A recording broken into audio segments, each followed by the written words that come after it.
real life Iron Man, risk taker, innovator and one of the most adventurous businessmen, Elon Musk के बारे में आज हम बात करेंगे और इनकी लाइफ के कुछ पागलपन भरे किस्से आपके साथ शेयर करेंगे जो कि यकीनन आपका दिमाग हिला देंगे। बस आखिरी लाइन तक सुनना, एक भी सेकंड आपका वेस्ट नहीं जाएगा। So let's start with the journey of world famous business personality Elon Musk. किसी भी नॉर्मल इंसान को कंप्यूटर प्रोग्रामिंग सीखने के लिए 6 महीने लगते हैं, पर इस बंदे में बचपन से ही कुछ खास बात थी।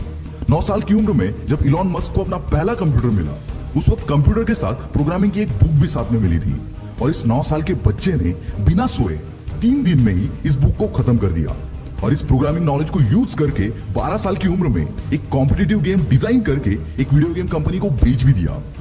ऐसी कुछ अजीबोगरीब किस्सों से भरा है इलॉन मस्क का बचपन। कहते हैं इलॉन मस्क के पास फोटोग्राफिक मेमोरी है, यानी कि जो भी चीज वो एक बार देख ले उन्हें याद हो जाती है। ये बात तो आपने सुनी होगी कि इलॉन को स्कूल में काफी बुली किया जाता था, जिसकी वजह से इनका कोई दोस्त नहीं था और इसीलिए ये बंदा अपना ज्यादातर वक्त किताबें पढ़ने में गुजार देता था। इलॉन के भाई बताते हैं कि इलॉन 7-8 साल की उम्र से दिन के 15-15 घंटे पढ़ते थे। अभी आपको थोड़ा फनी लगेगा, पर ये एक्चुअल किस्सा है। बचपन में किसी से भी बात करते करते ये बंदा अपनी सोच में गुम हो जाता था।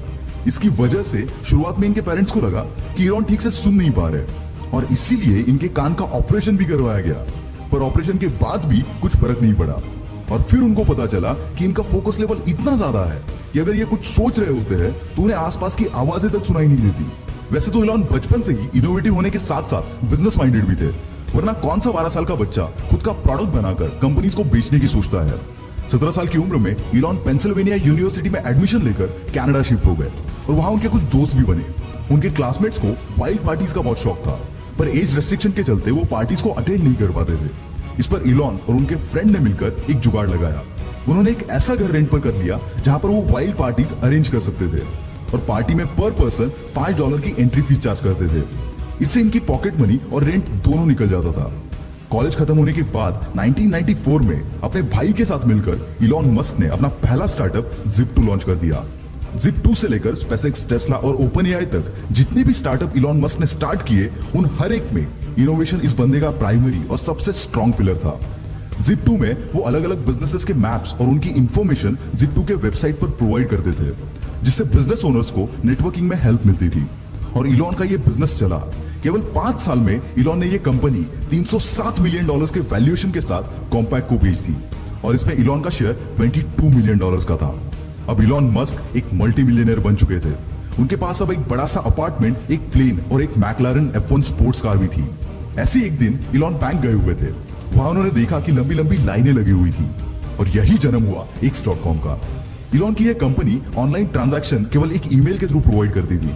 शुरुआत में तो लोग भरोसा करने के लिए कतराते थे, पर बाद में रैपिडली इनकी अच्छी खासी ग्रोथ हुई और आगे चलकर X.com पेपाल बनी।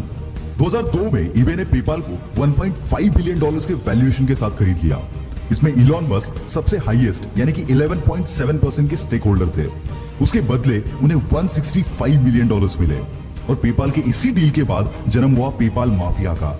मतलब ये कि इसमें जितने भी शेयर होल्डर्स थे, उन्होंने पेपाल बेचने के बाद खुद की बड़ी बड़ी कंपनीज बनाई, जिसमें यूट्यूब, लिंक्डइन, SpaceX, टेस्ला, कीवा जैसे बड़े बड़े ब्रांड शामिल है। पेपाल के बाद इलॉन मस्क के पास काफी पैसे आ चुके थे। अब उन्हें पूरा करना था अपना स्पेस ट्रैवल का सपना, इसलिए रॉकेट खरीदने के लिए यह बंदा रशिया चला गया। वहां रॉकेट का नॉन निगोशिएबल $8 मिलियन का प्राइस सुनकर यह बंदा खाली हाथ वापस चला आया, पर आते टाइम अपने साथ एक जज्बा लेकर आया कि अब रॉकेट तो मैं खुद बनाऊंगा।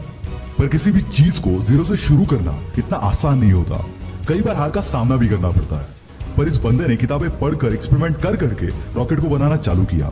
साथ ही इलेक्ट्रिक कार बनाने वाली कंपनी टेस्ला में भी इन्वेस्ट किया, पर इतनी कोशिशों के बावजूद नाकामयाबी बंदे का पीछा छोड़ने को तैयार नहीं थी। एक के बाद एक रॉकेट्स के टेस्टिंग फेल हो रहे थे। यहाँ टेस्ला भी फंडिंग ना मिलने की वजह से डूबने की कगार पर थी। एक समय तो ऐसा भी आया जब इस बंदे के पास आखिरी $40 मिलियन बचे थे और दोनों भी कंपनीज डूबने की कगार पर थी। इनके सामने 2 ऑप्शन थे, SpaceX में सारा पैसा लगाकर टेस्ला को डूबने दो या फिर दोनों में आधा आधा पैसा लगाकर दोनों को डूबने दो। और ऐसी सिचुएशन में इस बंदे ने दूसरा रास्ता चुना और फॉर्चुनेटली इनका चौथा रॉकेट चल पड़ा और साथ ही साथ इनकी किस्मत भी। SpaceX की कामयाबी देखकर नासा ने इनको $1.5 बिलियन का कॉन्ट्रैक्ट दिया, जिसने इनकी डूबती नैया पार करा दी। SpaceX और टेस्ला के साथ साथ इलॉन मस्क की कई सारी कंपनीज है जो कि इनोवेटिव कंपनीज है।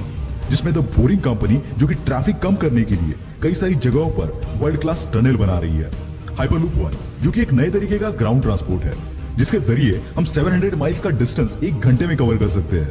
न्यूरालिंक जो कि एक अपाहिज इंसानों के लिए ब्रेन मशीन तैयार कर रही है, इसके चलते वो नॉर्मल इंसानों जैसे सारी चीजें कर पाएंगे। ओपन एआई ये कंपनी आर्टिफिशियल इंटेलिजेंस पर रिसर्च कर रही है।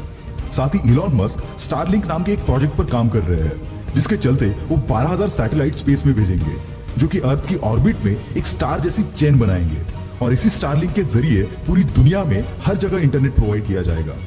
दोस्तों, जहां पर किसी भी नॉर्मल बंदे की सोच खत्म हो जाती है, वहां इस बंदे की सोच शुरू होती है। और यही बात इन्हें इलॉन मस्क से द इलॉन मस्क बनाती है। दोस्तों, बिग शॉट की अगली स्टोरी आप किस पर देखना चाहते हो, कमेंट में जरूर बताना।